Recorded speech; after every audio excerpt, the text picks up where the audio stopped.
a esta última conferencia de la sala. Y el día de hoy, más que conferencia, pues va a haber una charla sobre un proyecto que se ha venido trabajando con un grupo de compañeros, y quien encabeza esta charla, esta conferencia, esta plática es la doctora Geraldine Patrick, y vamos a hablar sobre el calendario maya del HAB, ese calendario mesoamericano o precolombino, precolonial, ¿verdad? Todos los que queramos decir. Y es un trabajo de investigación que la doctora con un grupo de compañeros ha trabajado por mucho tiempo, y una obra recién salida del horno. Y pues aquí tenemos también al compañero Luis, que fue la persona que trabajó ahora sí que gráficamente los glifos de los meses y de los días. También tenemos al maestro Mario, que con su experiencia también ha aportado pues a este trabajo. Y bueno, un servidor que también por invitación de la doctora Geraldine me pude integrar y me pude sumar a esto. Y vamos a recibir con fuertes aplausos a los ponentes. Que se escuche fuerte, con ánimo. Es la última y nos vamos, ¿verdad? Entonces, sin más preámbulo, le cedo la palabra a la doctora Geraldine, nuestra líder del proyecto. Buenas tardes. Pues me presento. Primero soy Geraldine Ann Patrick, hasta ahí puro gringo. Bueno, de Escocia. Sí, Patrick es un apellido de Escocia y del norte de Irlanda. Y efectivamente mi familia se puede vincular con un clan. El sistema de clanes es uno de los sistemas de organización social más antiguos, el clan Lamont. Clan Lamont. Su insignia es un león. Y bueno, Encina es mi apellido de mi mamá. Mis padres nacieron en Chile, sus padres nacieron en Chile, y hacia atrás todos han nacido en Chile por vía de mi mamá. Y por lo tanto tiene una abuela mapuche que ella reconoce con mucho cariño. Y del lado de mi papá, su papá nació en Valparaíso, y a mí no me tocó nacer en Chile porque iba a empezar la dictadura. Mis padres eran muy jóvenes y optaron por librarse de todo el impacto que iba a hacer la dictadura en el año 73 en Chile. Entonces a mí me tocó nacer en 73 en el sur de España, que es a donde llegó el barco. ¿Sí está bien. Donde llegó el barco donde ellos viajaban, mis padres. Y me crié en Gran Canaria. Las Islas Canarias están enfrente de Marruecos. Bueno, mi conexión con la naturaleza, con el cielo, con el mar, con el vasto océano del Atlántico,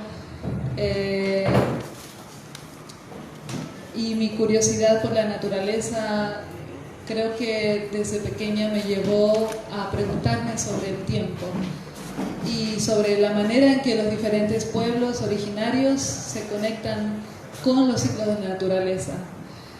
De modo que opté por estudiar biología, a falta de una carrera que fuera más integral, como lo es hoy en día la oferta de las ciencias de la etnoecología, etnobiología, etnozoología, etnoastronomía y etcétera, que tiene que ver con la mirada de los pueblos. Era siempre mi curiosidad, la mirada de los pueblos originarios con la naturaleza, y cómo se posicionan y se conciben a sí mismos como partícipes de los ciclos de la naturaleza.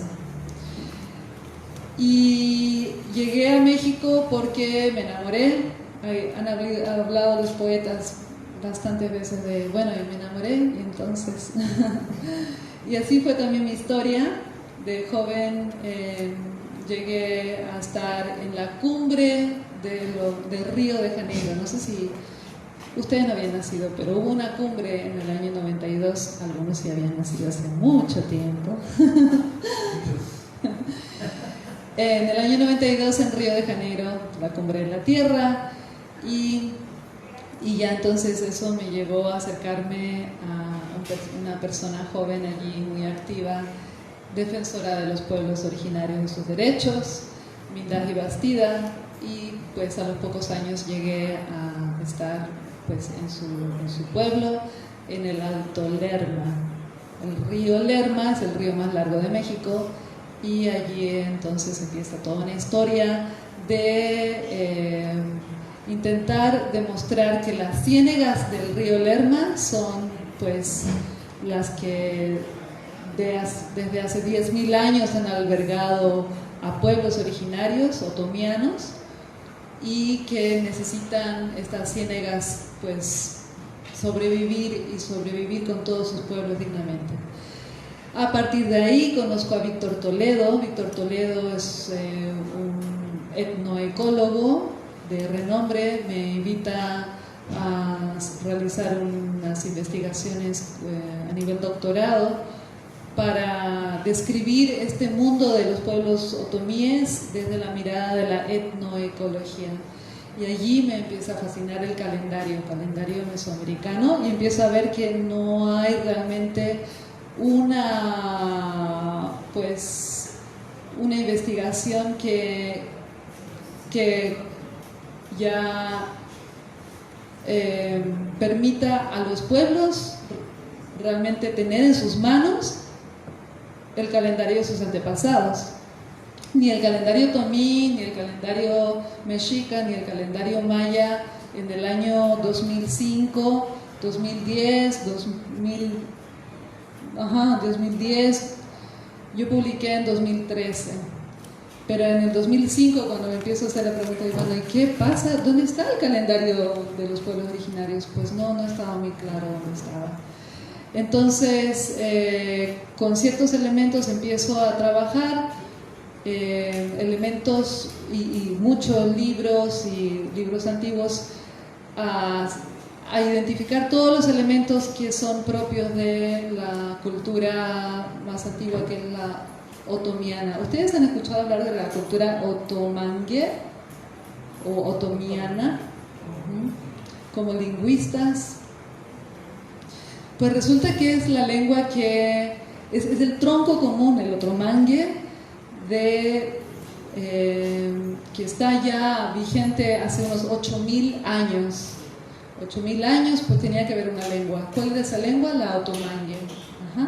Y derivan hace unos 4.500 años la mayense, la rama mayense, la rama mixe-zoquiana y la rama otopame, y de ahí siguen luego ramificándose hacia tantas lenguas que tenemos mayas hoy, y también lenguas otomianas, como las que están en el altiplano central, y que son la otomí, o ñañú, la ñarto, que es la mazahua, matlatzinca, tlahuica, y que son lenguas que también están pues presentes en el tiempo de Teotihuacán.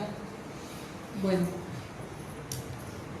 el gato que vieron en la primera es para decir, bueno, el cielo genera en la humanidad, en la mente, en el sentir del ser humano, pues mucha curiosidad, en un sentir que es, pues, las estrellas están transmitiendo una serie de pues información que no se alcanzan a decodificar, ¿no? Que hay un montón de información allí en el cielo que nos están queriendo dar las estrellas, y entonces el imaginario colectivo y de las diferentes culturas a lo largo de los pues miles y cientos de miles de años ha llevado a que expliquemos nuestro origen en las estrellas, que expliquemos, que tengamos mitos de creación en torno a las estrellas. Y hoy en día en México pues tenemos esa oportunidad de, el día de hoy, incluso el 29 de noviembre, estar nacionalmente mirando las estrellas. Y poder tener un cielo oscuro, tan oscuro como para que podamos ver. ¿Ustedes reconocen ese montoncito de estrellas brillantes que están ahí? Debajo de la luna, ¿cómo se llaman? Las Pléyades, o en maya, ¿cómo se dice? Tzaddik. Pero es bastante difícil. Anoche que estuvimos aquí en la reserva de la biosfera de Siancán, pues a duras penas pudimos observar a simple vista las Pléyades. ¿Por qué? Porque el cielo tiene que estar muy oscuro. Entonces, ese es un privilegio que tuvieron los antepasados y que nosotros estamos perdiendo y tenemos que cuidar bastante. Adelante. Y bueno, todo lo que representa un eclipse. ¿Qué está aconteciendo en un eclipse, por ejemplo? Es un fenómeno que las diferentes culturas han estado intentando explicar y todo lo que acontece en la naturaleza durante el eclipse son preguntas y son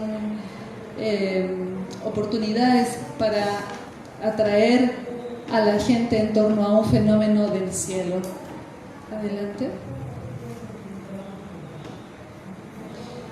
Y hay fenómenos del cielo impresionantes, como por ejemplo la aparición de este cometa.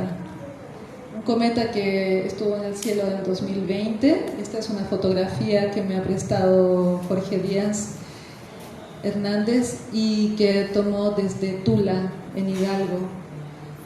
Bueno, poder observar cometas, adelante, fue algo que también los antiguos observaron un cielo absolutamente oscuro y que además dejaron registrado en estelas. Tenía que ver con acontecimientos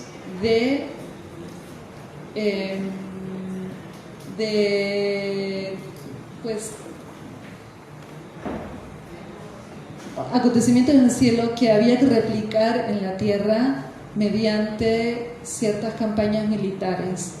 De modo que Siaskak, que era un gran guerrero y también un visionario de todo el territorio que él podía llegar a abarcar desde Teotihuacán, él llegó a Tikal y lo hizo en tiempos de presencia de cometas en el cielo.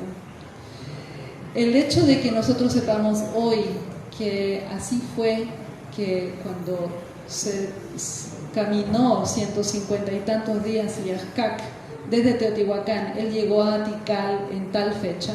La fecha ya la hemos podido leer en maya. En los glifos dice 11 Eb 15 Mac. Lo que no habíamos podido leer es la siguiente parte, que es la conversión de esa fecha en un calendario que usamos hoy día, el gregoriano. Es con mi investigación, la conversión de las fechas es posible gracias a mi investigación.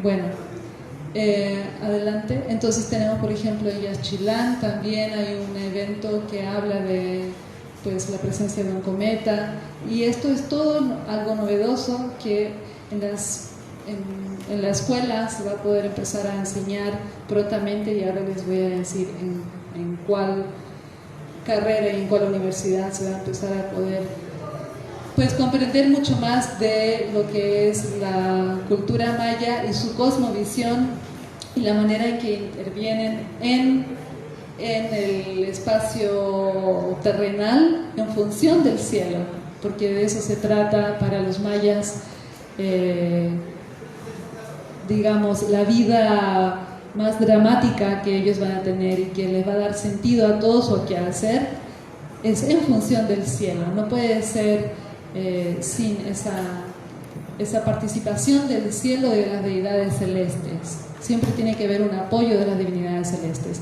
Algo que también vemos entre pues, los romanos y otras culturas. Bueno, entonces poder comprender lo que está escrito aquí en estos almanaques y ver que en realidad se trata de una serpiente que es, ¿ven la cola de la serpiente, la cola de cascabel?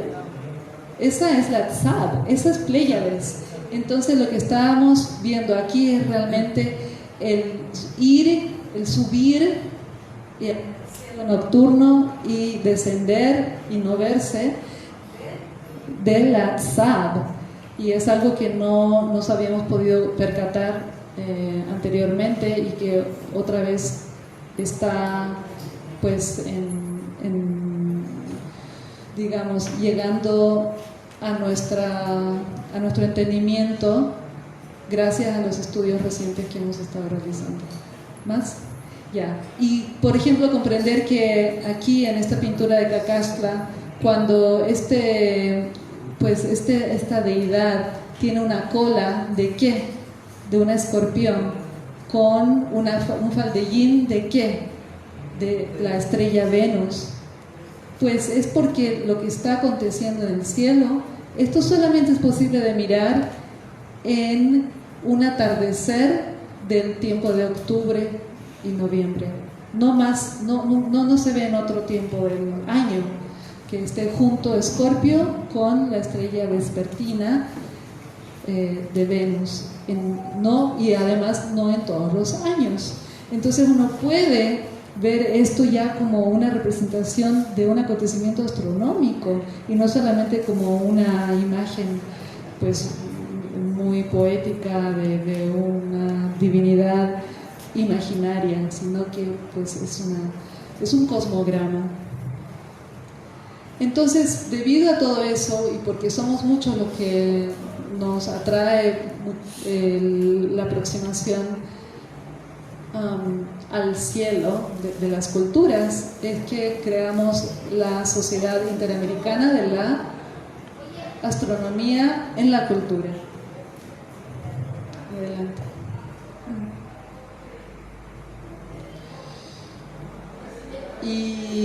Y bueno, por ejemplo, aquí hay un compañero de Guatemala. Su fascinación no es tanto por los códices antiguos, sino por la astrofotografía.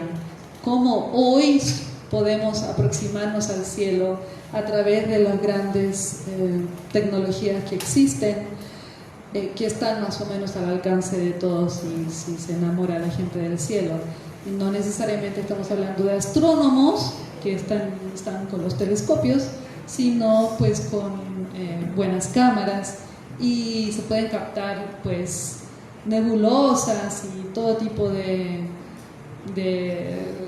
pues formaciones en el cielo. Y eso entonces solamente un ejemplo de uno de los miembros que están en esa sociedad. Adelante.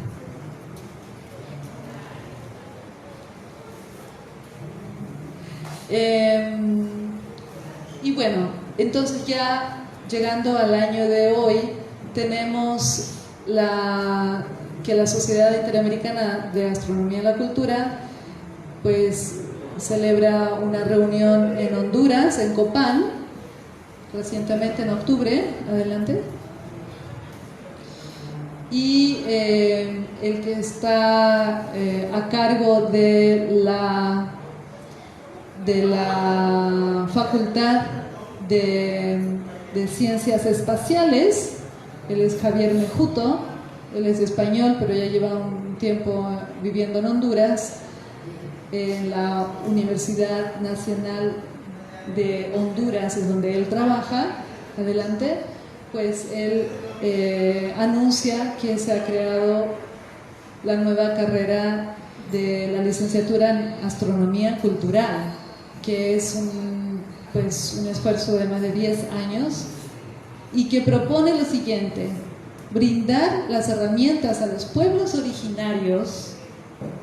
Ojo, brindar herramientas a quienes, está dirigido a quienes, a pueblos originarios, para la recuperación y preservación de sistemas de conocimiento ancestrales, para la educación y divulgación científica en general y en particular de la ciencia de la astronomía, y herramientas para la observación del cielo con narrativas culturales propias,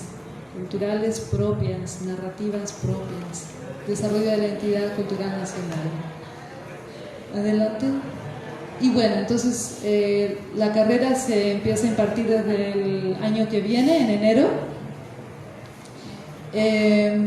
allí en la Universidad de Honduras, y pues hay toda esta gama de posibilidades para que los egresados se inserten en museos, en instituciones de desarrollo social y económico, proyectos culturales, de divulgación científica, medios de comunicación, periodismo, consultorías, tecnologías aplicadas, sí, planetarios, etc. De hecho, yo ahora estoy trabajando en un proyecto para una producción en planetarios.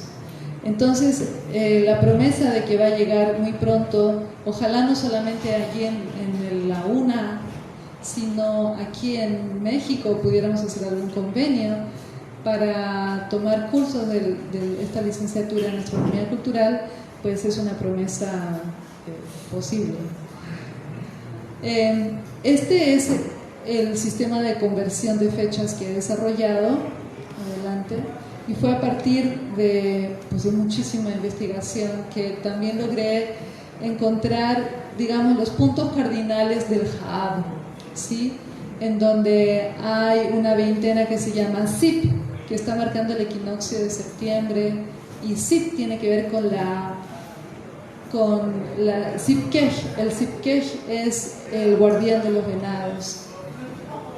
Cruzando al otro equinoccio tenemos la veintena Kej, que empieza el 21 de marzo. Kej significa venado, de manera que hay una mancuerna entre Sip y Kej, los dos conectados con el equinoccio, y que están pues enfatizando lo importante que sí fue para la cultura maya estar coordinados con estos dos eventos que son los equinoccios de primavera y de otoño, para marcar el principio de toda una temporada que es la temporada de los venaditos, etc. Y estamos viendo entonces cómo además hay una otra alineación entre los solsticios de invierno, en este lado Yaxkin, que significa el sol tierno, y Pash, que es cuando se quiebra la tierra porque está tan seca y se está mojando apenas. Entonces, el poder reconstruir el Hub, así tan sencillito como se mira aquí, fue un resultado de un ejercicio larguísimo, que además tuve que pues llegar a conocer a Mario, también haber conocido a Narciso Tuzno, para empezar a corroborar en el terreno, ¿no? Entonces empezar a tener conversaciones, talleres. Pasa la siguiente, por favor. Más talleres, la Radio Shenka, el maestro Mario Chancollí ha sido pues un gran sostén y compañero para el ejercicio de impartición de talleres, en donde no se impone, no se entrega el Hub ya trabajado y resuelto, sino se invita a los participantes a que ellos mismos decodifiquen y comprendan lo fácil que sus antepasados establecieron los marcadores del tiempo. Los niños entonces han podido también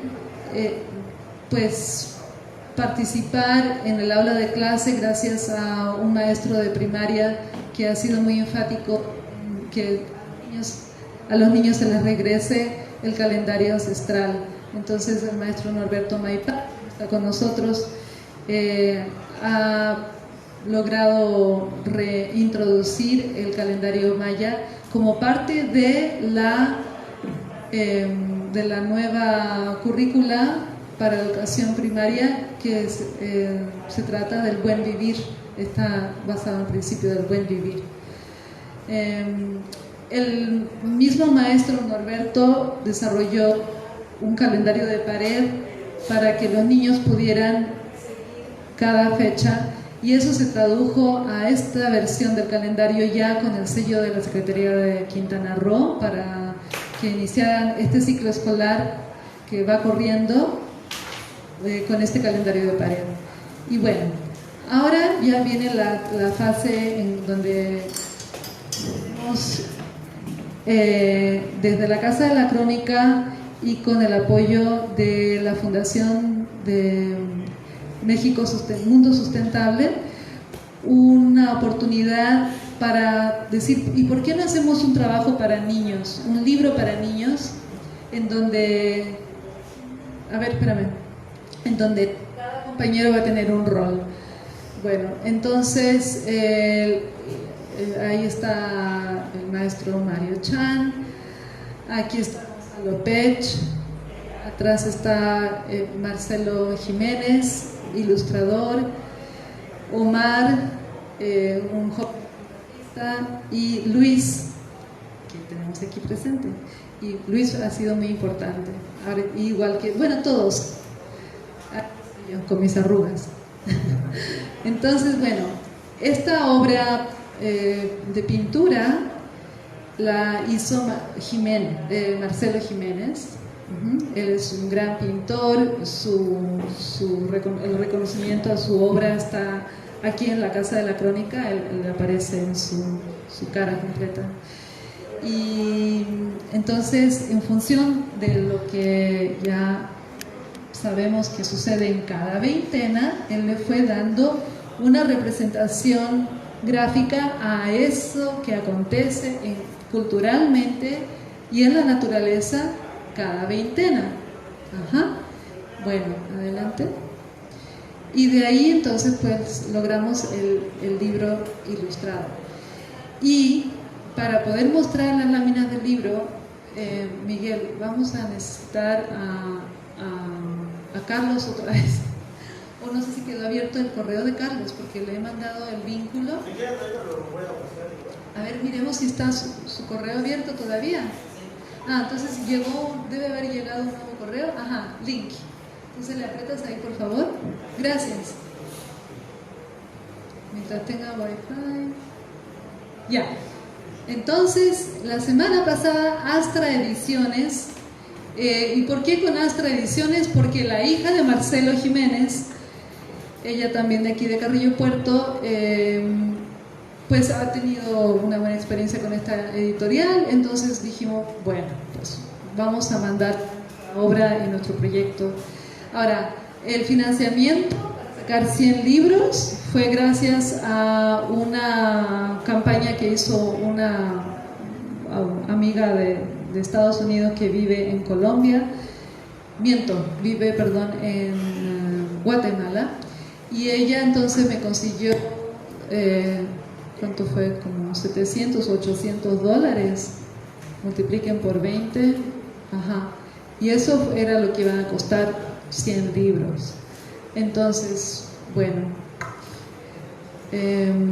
adelante. Ya tenemos el DOI, hicimos toda esa tramitología.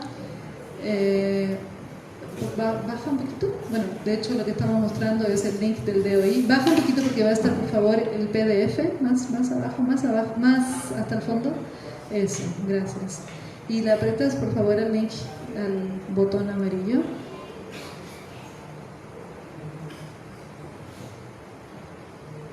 Es que, sí, se va a tardar un poquito.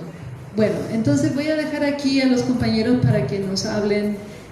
Luis fue quien digitalizó cada dibujo que hizo Marcelo. Entonces, ¿nos quieres compartir algo de la experiencia? Y bueno, y cómo jugaste, ¿verdad? Porque había una sola, digamos, figura, y entonces tú luego le fuiste dando dinamismo a cada página, ¿verdad? Entonces, si quieres hablarnos de eso y un poco de quién eres y tu experiencia, de dónde eres también. Hola, me llamo Luis Fernando Peña, soy originario de acá de Carrillo Puerto y mi papel en este libro fue más que nada la parte digital, la parte de diseño gráfico, tanto en montar todos los libros, las hojas del libro que fueron creo que al final 66 páginas, así como digitalizar las ilustraciones del maestro Marcelo. Originalmente fueron hechas en una hoja que no es opalina ni tampoco bond. Esas hojas son normalmente lisas. Cuando las metes a un escáner te arroja la ilustración o el dibujo tal cual, con los colores y sin imperfecciones. Entonces la hoja era un poco rugosa, con textura, cosa que cuando yo la metí al escáner, el primer detalle que tuve es que tuvo mucha sombra el dibujo. Cuando yo lo pasé a digital le quité todo el color que tenía, porque antes de meterlo al libro, a las hojas, tuve que dejar las ilustraciones con pura línea. Entonces fue un trabajo de estar ajustando parámetros, colores. Eso con acuerdo, ¿te acuerdas? Sí, sí. Sí, originalmente el libro iba a ser para colorear. Vamos a tener Originalmente el libro fue hecho para colorear, que solo las ilustraciones fuesen sin el color. Entonces, para que el maestro Marcelo no hiciera doble trabajo de hacer líneas y luego pintar, pues se le pidió que hiciera las ilustraciones sólidas. Entonces mi trabajo fue escanear, en este caso tomar fotografías, posteriormente limpiar las imperfecciones, limpiar líneas, limpiar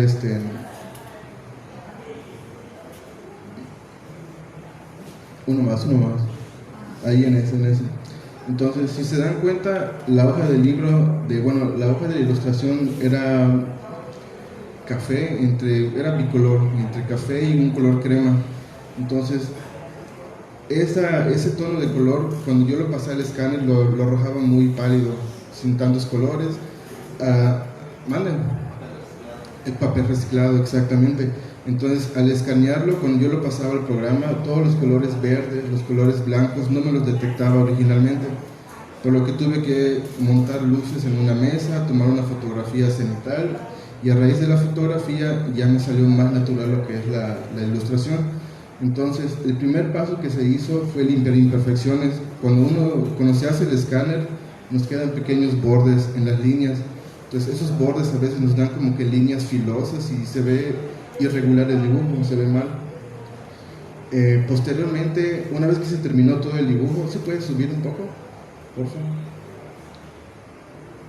Ahí está. Si se dan cuenta, cada página del libro, de la primera parte, tiene como que estos elementos que corresponden a la ilustración, para no dejar solamente la hoja con texto y números y el glifo. Entonces, sí puedes ir bajando las demás para que vayan viendo cómo son. Entonces, se fueron extrayendo cada parte de la ilustración para que sea una hoja homogénea, para que todo tenga correlación con lo que se está presentando.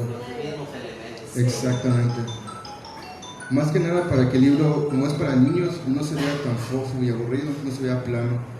Que con cada cambio de página ellos puedan ver tanto las ilustraciones, los dibujos, y más que nada qué representa cada mes.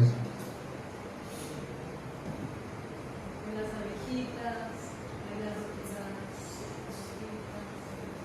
Sí, algunos elementos como son las hojas de los árboles fue lo que reciclé más, porque es lo que hacía más ameno todas las hojas, lo que le daba más vista a todas nuestras hojas.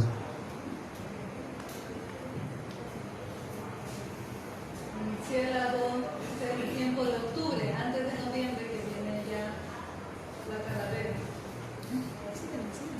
Bueno,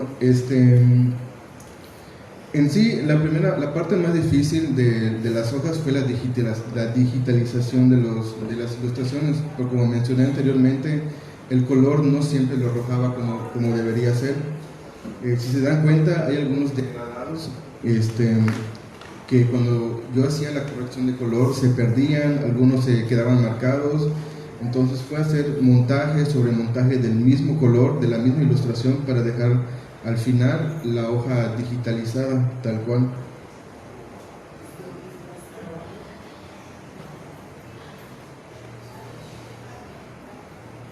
Pues sí, más que nada ese fue mi trabajo, hacer que el libro, que todo el trabajo que han hecho los compañeros, tanto los textos como las ilustraciones, se vea homogéneo en un solo producto.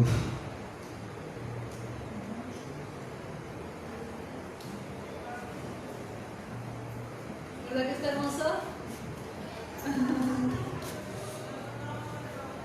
Entonces, entre la creatividad de Marcelo, las huellitas, por ejemplo, cuando hablamos de mall en enero, las huellitas del jaguar, de los animalitos que van a los jagüeyes a tomar agüita, ¿no? Entonces ya tú tomaste las huellitas y las fuiste agrandando, y etcétera. Entonces hay elementos muy muy bonitos. Y ahora quisiera, enfatizamos mucho la cuenta de los números porque los niños pues no han acostumbrado mucho. Puedes pasarle por favor tantito a la otra hoja que tiene en todas las hojas, todas las veintenas son meses de 20 días. Entonces todas les están recordando cómo se va contando esos 20 días. Y quiero que hable Mario, porque Mario tiene una mirada, cómo nos conocimos, qué fue en ese encuentro de los lingüistas mayas. Ajá. Buenas tardes. Comentarles que yo soy originario de Yucatán, llevo en Quintana Roo más de casi 50 años de vivir aquí en Quintana Roo, y en una de estas labores de intercambio cultural se realizó en José María Morelos, en la Universidad Intercultural Maya de José María Morelos, un encuentro en el que participaron hermanos mayas de Guatemala, tanto del norte como del sur, de Belice y por supuesto Quintana Roo, Yucatán y Campeche. También participaron gente de San Luis Potosí y de Chiapas. En esa ocasión fue en el 2014 cuando asistí en una reunión como esta, donde la doctora Geraldine platicaba precisamente sobre las constelaciones, el firmamento maya, y me acuerdo muy bien que en el momento que a mí me captó, su plática de ella fue cuando comentó cómo es que se crea la cruz galáctica y cómo es que los mayas tuvieron esa idea de tener presente la cruz, porque para los mayas la cruz no lo trajo la Iglesia Católica, ellos ya tenían su propia cruz, nada más que era equidistante, es decir, cuadrada, y refleja también la posición del plano terrenal, también el inframundo y las 13 capas del firmamento, ¿no? Eso fue lo que me atrapó, porque yo tenía una duda de por qué la cruz parlante de Felipe Carrillo Puerto. Hay que decir de que Felipe Carrillo Puerto surgió a raíz de la cruz que habla, la cruz maya, que esta cruz motivó un gobierno autónomo maya desde 1850 hasta 1901. Entonces ese detalle me llamó la atención. Luego platicó la doctora sobre el Tzab, que es ahí donde habita Hunapku, es así, ¿verdad? Habita Hunapku, y nosotros, pues, algunos abuelos piensan de que nuestro origen viene precisamente del Tzabcán, que aparece muchas veces en la madrugada, los ven los abuelos y hablan de ello. Yo escuché a mi abuelo por decir, él es Tzabcán, ahí está el Tzab. Entonces, mi condición de ser maya hablante desde el seno familiar también me dio oportunidad de escuchar lo que platican los abuelos, y poco a poco se me quedaba un poquito el tashikimole, atóralo en tu lengua, por favor, decían los abuelos. Entonces ahí fue donde me empecé a familiarizar un poco. Después de escuchar a la doctora, dije, la voy a invitar para que venga a una conferencia en Felipe Carrillo Puerto. Al término de la ceremonia, inmediatamente la abordé y yo no sé, creo que hicimos clic en ese momento. Yo le dije, doctora, quiero invitarla a una conferencia en Carrillo Puerto. En esos tiempos realizamos los encuentros interculturales en este lugar. Y ella me dijo, sí, invítame, yo voy. Y es así como es que en la primera visita pues tuvimos muy pocos adeptos, ahora sí. Realizamos el primer taller en Rayoshenka. Ahí estuvieron varios compañeros, creo que Gonzalo estuvo, invitamos al maestro Joaquín, al maestro Marcelo, bueno, a un grupo numeroso de compañeros.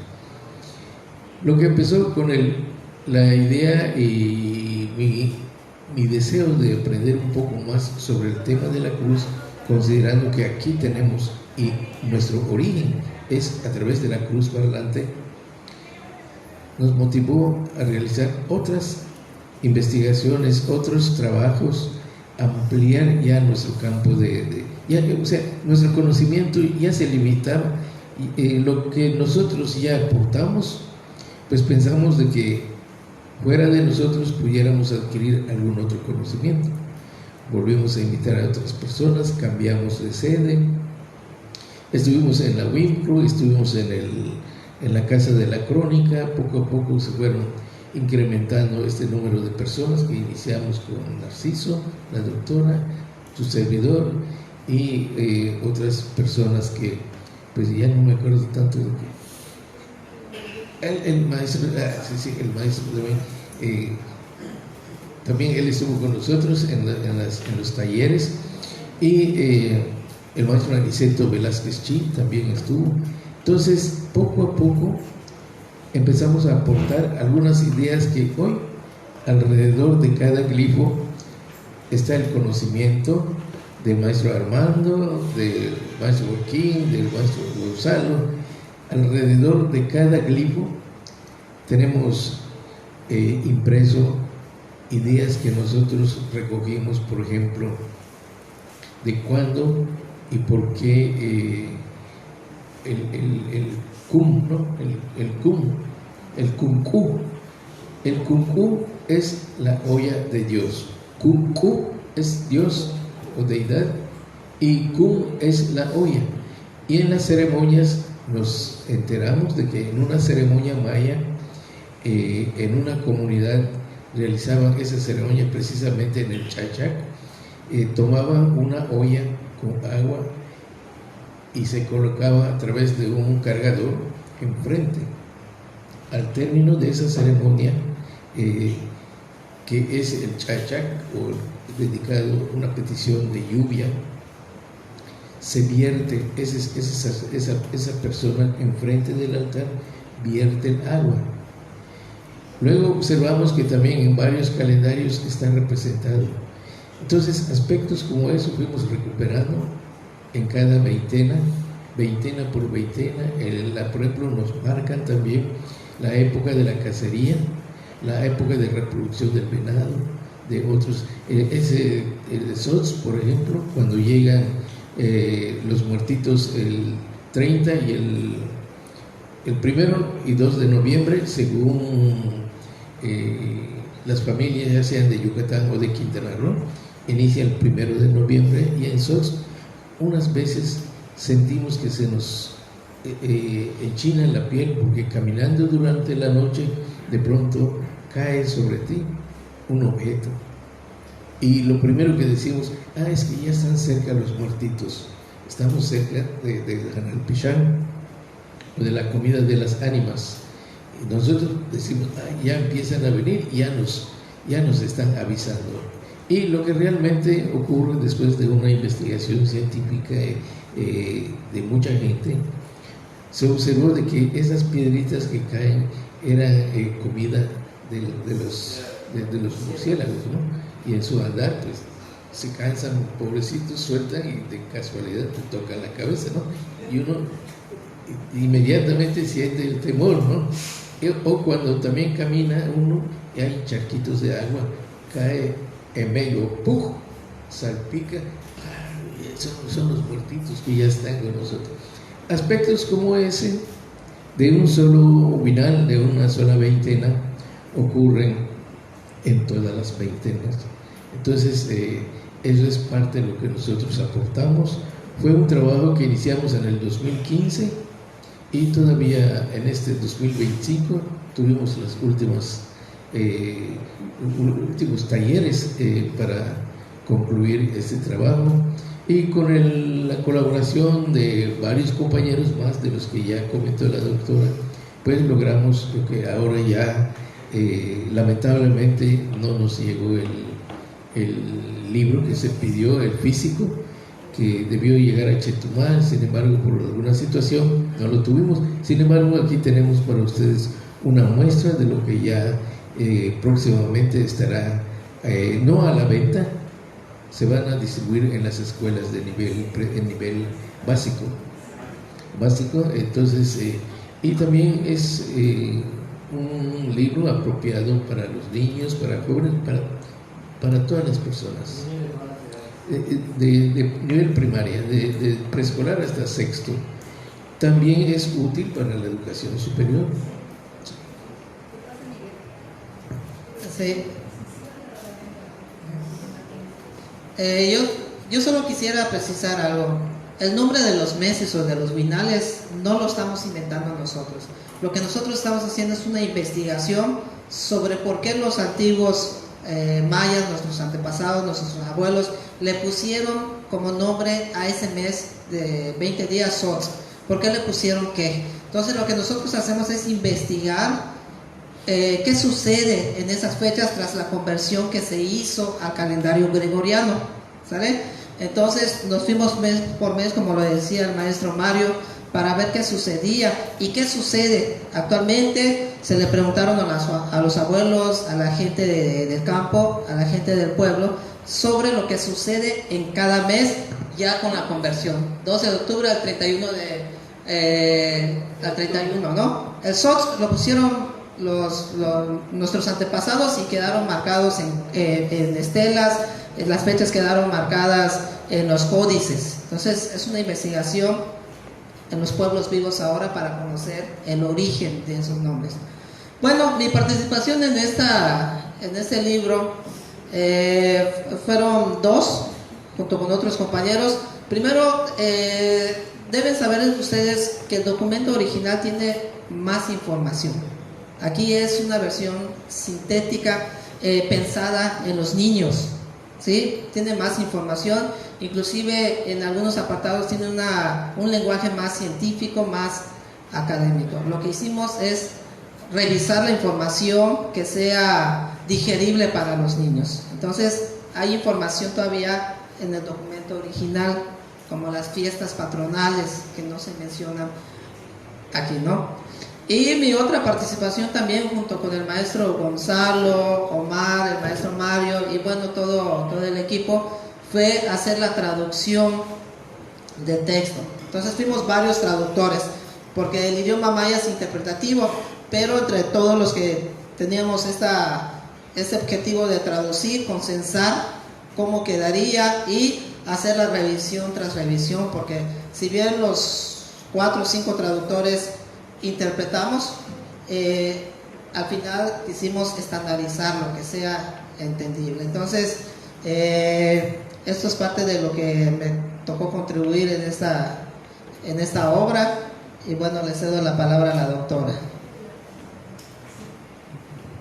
Sí, pues ha sido muy enriquecedor y estamos muy contentos, muy contentas. Hay una maestra de primaria también que participó y bueno, yo creo que en honor al tiempo vamos cerrando, pero si hay alguna pregunta en cuanto a, definitivamente para adquirir el libro todavía tenemos que resolver con la editorial cómo va a ser ese proceso, cómo puede llegar a ser ese proceso, porque sí estamos priorizando que en la medida en que ampliemos la campaña, vamos a estar logrando más cientos y cientos de libros para llevar de regalo a los niños, ¿sí?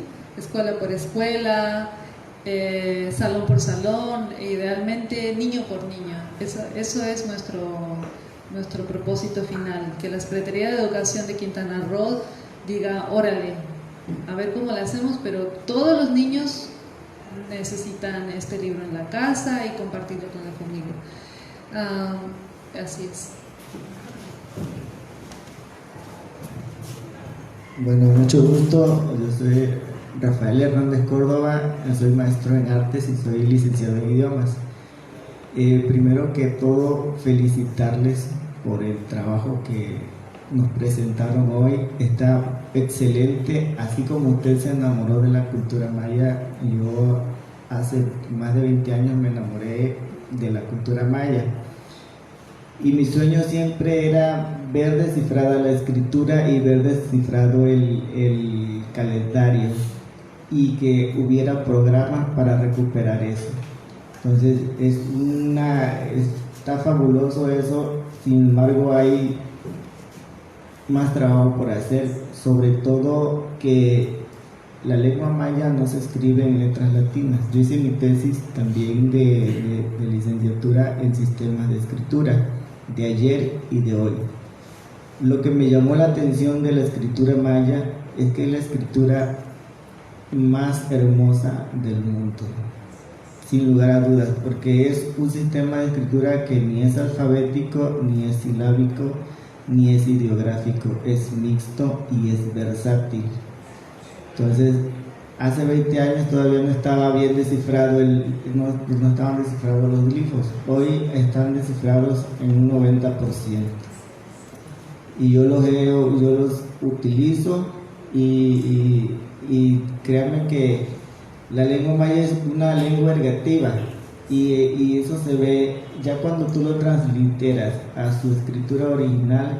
Se ve hermoso el uso del U y de la I que lo hacemos en letras latinas. Entonces hace falta también un programa para recuperar, para enseñarle a los niños de chiquitos la escritura maya y el idioma maya como debe de ser. Porque, les voy a poner un ejemplo rápido, en Japón la cultura japonesa es muy celosa, inclusive hay 4 sistemas de escritura, están los hiragana, los katakana, los kanjis y el romanji. Entonces, para cada sistema, para cada palabra extranjera se usa un sistema de escritura. Entonces, si los japoneses son fregones, ¿por qué nosotros no? Y es un sistema que inclusive el maya ha influenciado en los iconos. ¿Por qué? Porque el cartucho es cuadrado, o sea, la imagen va en el centro, el dibujo va en el centro. Entonces eso es lo que los mayas le regalaron al mundo también, y a la tecnología, que la tecnología ahorita vemos todo nuevo, pero no, ya hay cosas que ya estaban. Entonces hace falta un programa de reenseñanza. La otra vez en un programa vi que en Guatemala ya están enseñando a leer los glifos. Hay mucha información. Ya hoy día hay mucha información que hay en internet y eso es lo que falta, adaptar. Y también falta una cosa más, por el fenómeno de la asimilación lingüística. Por ejemplo, si no nos ponemos abusados, el idioma español va a absorber al idioma maya y se va a extinguir. Yo soy de Tabasco y en Tabasco ya no tenemos hablantes de lengua de la variante maya, porque se ha ido absorbiendo, el español ha ido absorbiendo, y los muchachos, los jóvenes, les da pena hablarlo y han ido muriendo algunas variantes. Entonces es mucho trabajo y un programa conjunto con las universidades, con los gobiernos, para que no se pierda, porque también es identidad cultural. como artista plástico también me encantó el dibujo, los colores, está genial, y no sé si se me pasa otro comentario, pero yo les admiro de verdad y es parte del sueño que yo quería ver cumplido, se está haciendo realidad, de que en un futuro, en un México lejano, podamos ser tan inteligentes como fue la cultura maya, que es la cultura más importante, yo creo que de todo el continente. Entonces, si alguien quiere agregar algo más para que no me alargue. Sí, buenas tardes a todos, y me da mucho gusto escuchar la participación del compañero de Tabasco, porque veo interés en él más que en la gente local. Entonces vemos de que en la actualidad, como él dice, la lengua maya ha trascendido en los tiempos. Hace 3, 4 años atrás todavía no había ese interés. Ya después de ahí del Tren Maya todo fue cambiando. Entonces como que la gente despertó y ahora dice: yo voy a enseñar maya o yo voy a estudiar maya. Entonces antes no había nadie que enseñara la lengua maya aquí en Carrillo Puerto. Entonces lo que surgió, que surgieron promotores de instituciones, del INI, de la WINPRO, de otras instituciones, del IQC, en ese tiempo de la Casa de la Cultura, y todo esto se empezó a dar ya como algo más fuerte. Pero la diferencia es que ahora, si no nos unimos entre todos, solo como personas particulares, no vamos a poder prosperar, porque hemos hecho mucho por la lengua maya, porque se enseñe en las escuelas, y la SEC siempre se ha negado a hacerlo, que porque no hay presupuesto, pero sí hay presupuesto para otras cosas, menos para enseñar la lengua. Y así he luchado aquí en la zona, y donde me he abrido campo más es en el extranjero, porque como dice el compañero, él tiene el estudio de lenguas, entonces igual yo hablo inglés, francés, italiano. Entonces para mí la enseñanza de la lengua maya en otros idiomas es algo muy interesante, porque la gente como que se va interesando, y ahora los gringos dicen: tú ya no me vas a enseñar maya porque yo ya lo sé, y yo lo estudié en una universidad de los Estados Unidos, no lo estudié en México. Entonces he tenido estos confrontamientos, sobre todo en Tulum y en Playa del Carmen, que cuando voy a hacer una presentación del material que ustedes ya conocen, de mi libro con Xcanik Mayatán, Aprendamos la lengua maya en 4 idiomas, siempre se han opuesto los extranjeros, como que dicen: ¿tú por qué lo vas a hacer si yo lo sé, es mi lengua? Entonces su lengua de ellos es el inglés, pero el maya sí lo pueden aprender, pero no lo saben del todo, porque es muy amplio, tiene mucho que estudiar. La gramática, la historia, la matemática, el calendario, la astrología y muchas cosas más que comprende este campo de estudio, que muchas veces ellos no lo saben, pero con saber la gramática creen que lo saben todo.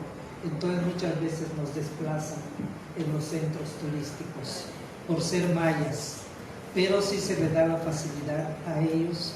Por decir, un ejemplo de ellos es Xcaret. El Parque Xcaret contrata gente maya, pero en realidad no es maya, es gente de otras partes que se disfrazan para hacer los eventos culturales, que se disfrazan y dicen: vamos a presentar el baile del venado, por ejemplo, o de la cacería, pero no es en realidad la gente nativa, sino que es gente disfrazada. Entonces todas estas cosas, como que si nosotros nos unimos más para evitarlo, podemos hacer algo, y nosotros lo podemos hacer. Diga su nombre para que quede registrado. Sí. Mi nombre es Joaquín Balam Che, soy de aquí de Carrillo Puerto, Mis padres son originarios de la comunidad de Chumón y de Chumpón, Quintana Roo, y me da mucho gusto participar con ustedes para saber mucho más, aparte del conocimiento de la tradición oral, también el conocimiento científico, que es muy importante, porque mucho de ello lo hemos aprendido de nuestros abuelos y de nuestros padres, pero también podemos hacer comparaciones con el conocimiento científico, que es lo importante también en estos tiempos modernos en que vivimos. Y me da gusto por este tema y les agradezco mucho su participación en este evento.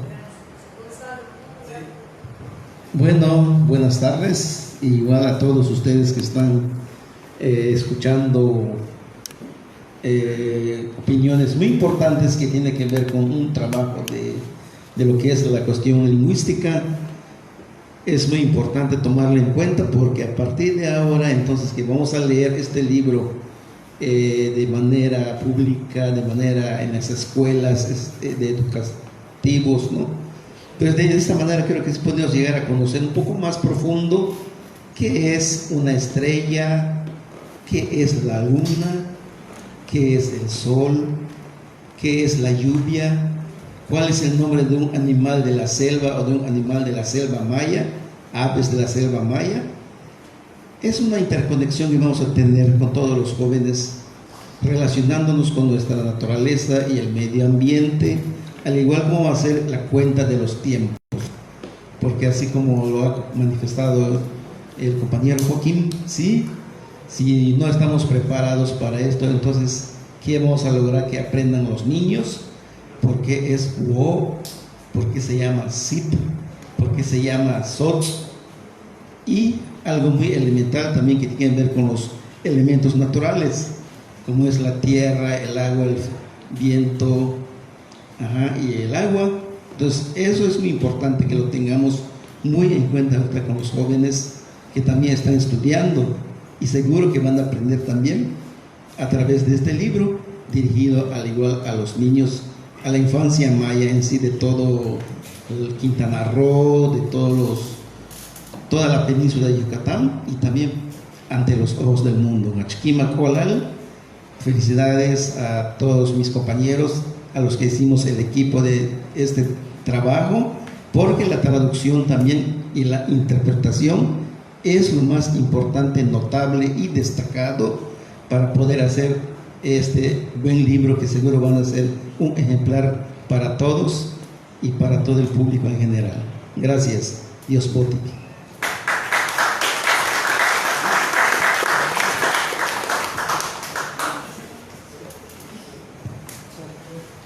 Pues agradecemos su asistencia, de verdad, muchas gracias por escucharnos, y se va a llevar a cabo la clausura en el auditorio para que nos puedan acompañar. Buenas tardes.